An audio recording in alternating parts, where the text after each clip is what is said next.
Well, I think interviewing that you knuckleheads. I think they need to take this and they need to throw it right in the lap of the fucking Supreme Court.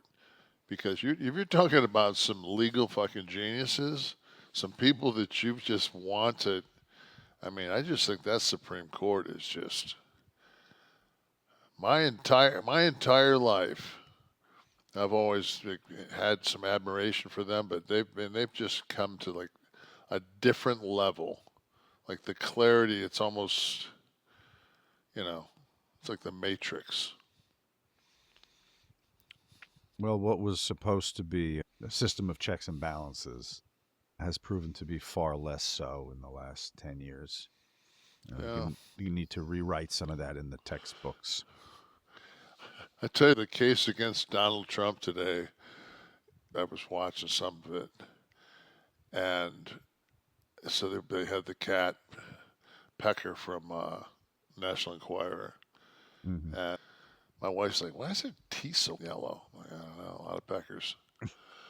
So, but he was, he went on to say how Trump had used him to go after Cruz, where they made the story about Cruz's father helping Lee Harvey Oswald, and then they basically like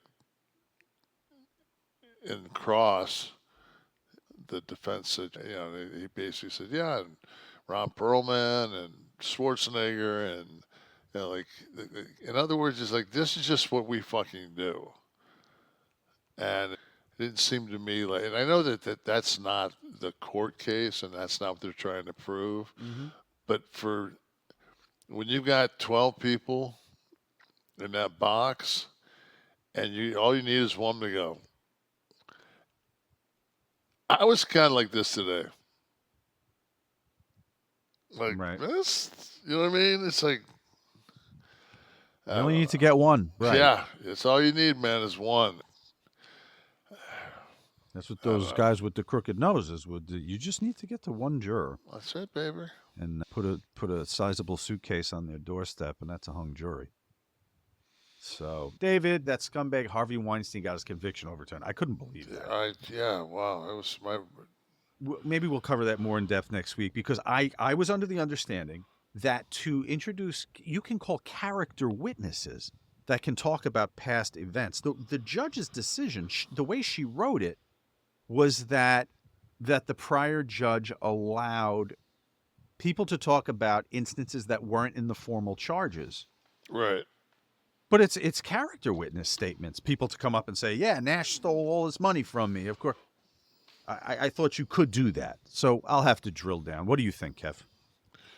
Well, we were talking today, my wife and I, and it's just like, so is he out until he has trial? Well, I mean, there's New York is charges, he? but then there's Is he California charges yeah, too. but is he bondable? I think that's the judge's discretion, right? You can keep somebody without bond until their trial I would hope. if you feel they're a danger, and that's probably what'll happen. I can't imagine him getting out. No, I don't know. It's very Click